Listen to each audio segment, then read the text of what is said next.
CTD की चिन्यूट में बड़ी कार्रवाई, 50 अफराद का कातिल, इंतहाई मतलूब दहशतगर्द साथी समेत हलाक। दहशतगर्द गजनफर नदीम खुदकुश हमले, टारगेट किलिंग समेत 11 बड़ी कार्रवाइयों में मुलव्विस था। सर की कीमत 25 लाख रुपए मुकर्रर थी। खिलाड़ी बल्ले के बगैर ही खेलेंगे, इलेक्शन से पहले पीटीआई को बड़ा झटका, इंतखाबी निशान छिन गया। तहरीक इंसाफ के इंट्रा पार्टी इलेक्शन आइन से मुतसादिम है, ईसीपी ने नताइज का रदम करार दे दिए। 5 रुकनी बेंच का तहरीरी फैसला जारी, तंजीमी ढांचा तहलील। बैरिस्टर गौहर भी चेयरमैन नहीं रहे। पीटीआई उम्मीदवारों को अब आजाद हैसियत से अलग अलग निशान अलॉट होंगे। इंट्रा पार्टी इलेक्शन आइन के मुताबिक करवाए, इलेक्शन कमीशन का फैसला साजिश है। पहले दिन से ही हमारा इंतखाबी निशान छीनने की कोशिश हो रही थी। बैरिस्टर गौहर का शदीद तहफ्फुजात का इजहार, हाईकोर्ट जाने का ऐलान। समा से गुफ्तगू में कहा, निशान वापस ना मिला तो आजाद हैसियत से मुकाबला करेंगे। पीटीआई पर कब्जा ग्रुप मुसल्लत है, अल्लाह ने हमें सुरखरू कर दिया। इलेक्शन कमीशन के फैसले के दूररस नताइज मुरत्तब होंगे। अकबर एस बाबर का रद्द-ए-अमल, पार्टी के बानी अरकान का इजलास जल्द बुलाने का ऐलान।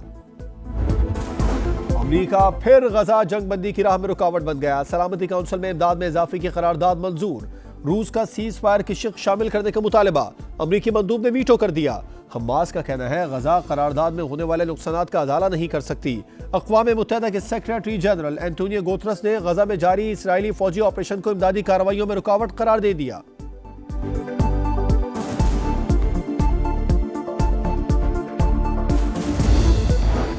अवाम एक्सप्रेस तबाही से बच गई। कराची कैंट रेलवे स्टेशन पर ट्रेन से मिलने वाला बॉम्ब नाकारा बना दिया गया। बॉम्ब डिस्पोजल हुकाम के मुताबिक 4 से 5 किलोग्राम वजनी बॉम्ब में 2.5 किलो बारूदी मवाद इस्तेमाल किया गया। टाइमर डिवाइस पर दिन 12 बजे का टाइम सेट था।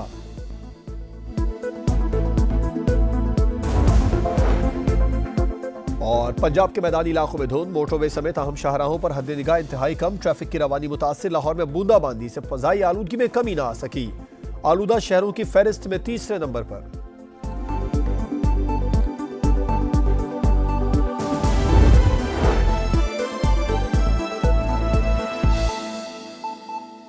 तहरीक इंसाफ के इंट्रा पार्टी इंतखाबात का लदम करार। सियासी जमातों का इलेक्शन कमीशन के फैसले का खैर मकदम। सियासी रहनुमाओं ने तोपों के रुख पीटीआई की क़यादत की जानिब मोड़ दिए। मजीद अहवाल इस रिपोर्ट में।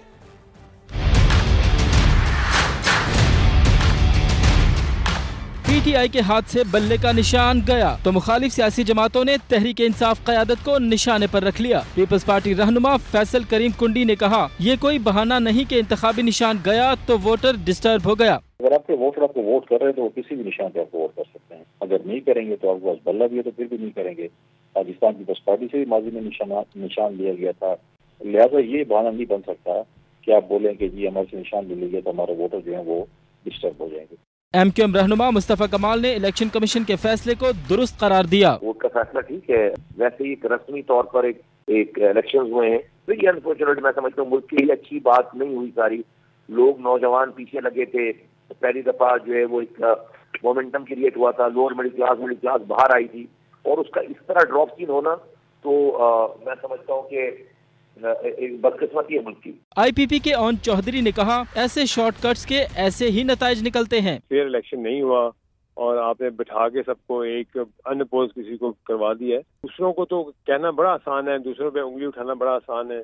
और जब आप खुद देखेंगे आप किसी ऐसे शॉर्टकट के चक्कर में पड़ते हैं तो उसके नतीजे ऐसे ही निकलते हैं। बलोचिस्तान अवामी पार्टी के खालिद मक्सी ने भी पीटीआई इंट्रा पार्टी इंतखाबात को कलअदम करार दिए जाने का खैर मकदम किया।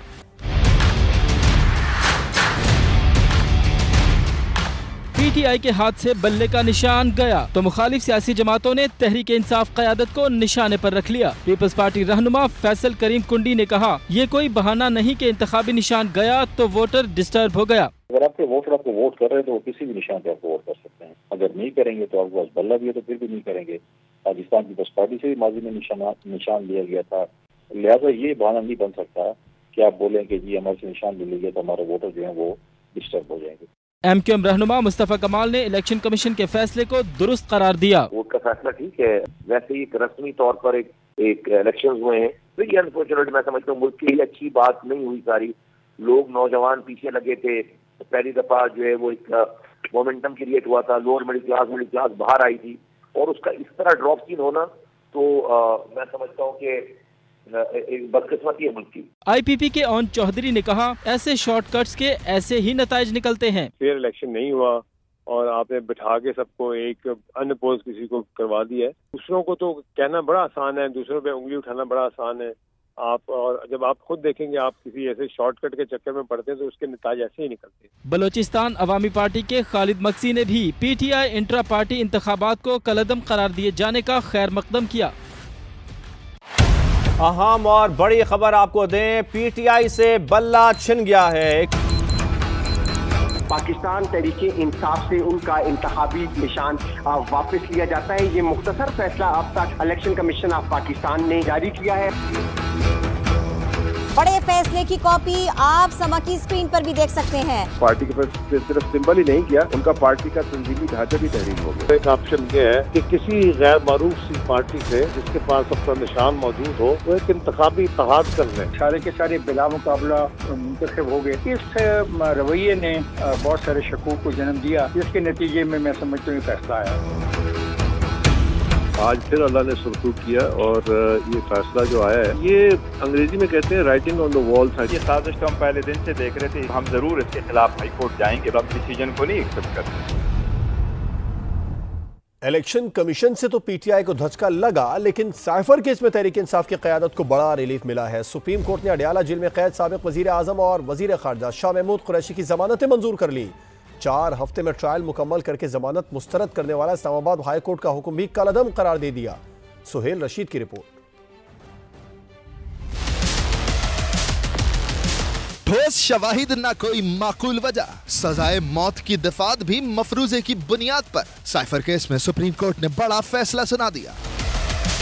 साबिक वजीर आजम और वजीर खारजा शाह महमूद कुरैशी की जमानतें मंजूर। प्रोसिक्यूशन तसल्ली बख्श जवाब देने में नाकाम। अदालत ने तहरीरी फैसले में वाज़ेह कर दिया कि रिकॉर्ड पर मुल्जिमान का जुर्म से ताल्लुक दिखाने वाला कोई मवाद मौजूद नहीं। ऐसे कोई शवाहिद नहीं कि किसी और मुल्क के फायदे के लिए साबिक वजीर आजम या वजीर खारजा ने किसी को कोई मालूमात फराहम की। मालूमात का दिफाई तंसीबात या मामलात से भी ताल्लुक नहीं। ये मानने की कोई माकूल बुनियाद नहीं कि मुल्जिमान ने ऑफिशियल सीक्रेट एक्ट की सेक्शन 5(3) की शिक बी के तहत काबिल सजा जुर्म का इर्तिकाब किया है। केस मजीद इंक्वायरी का है।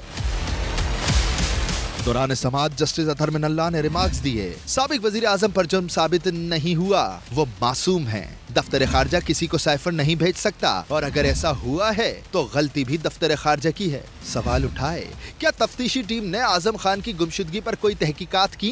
क्या एक वजीर आजम को वक्त से पहले निकालने पर जगहंसाई नहीं हुई? क्या इस पर भी ऑफिशियल सीक्रेट एक्ट लगेगा?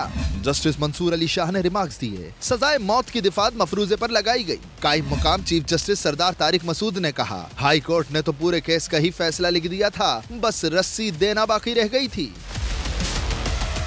सुप्रीम कोर्ट ने साइफर केस में हाई कोर्ट का जमानत खारिज करके ट्रायल 4 हफ्ते में मुकम्मल करने का फैसला भी कलअदम करार दे दिया। सुहेल रशीद, समा, इस्लामाबाद। तहरीक इंसाफ की दरख्वास्त पर सुप्रीम कोर्ट का इलेक्शन कमीशन को सियासी जमातों की शिकायत दूर करने का हुक्म। जस्टिस अतहर मिनल्लाह ने रिमार्क दिए कि एक सियासी जमात को क्यों अलग डील किया जा रहा है, सबके साथ यकसा सलूकी लेवल प्लेइंग फील्ड है। जस्टिस मंसूर अली शाह बोले, कागजात नामजदगी छीनने की शिकायत मौसूल हो रही हैं, रोकते क्यों नहीं? तमाम IGs को PTI उम्मीदवारों को तंग न करने की हिदायत भी की गई है। उम्मीदवारों और सियासी जमातों की सुन ली गई। इलेक्शन कमीशन ने कागजात नामजदगी जमा कराने की तारीख में 2 दिन की तौसीह कर दी। नजरसानी शुदा शेड्यूल के मुताबिक अब इंतखाबी फॉर्म कल 24 दिसंबर तक जमा कराए जा सकेंगे और जांच पड़ताल 25 से 30 दिसंबर तक होगी। रिटर्निंग अफसर के फैसलों के खिलाफ अपील 3 जनवरी तक दायर होगी। एपेलेट ट्राइब्यूनल्स अपीलों पर फैसले 10 जनवरी तक सुनाएंगे। 12 जनवरी को उम्मीदवारों की हतमी फहरिस्त जारी की जाएगी। 13 जनवरी को उम्मीदवारों को इंतखाबी निशानात अलॉट किए जाएंगे।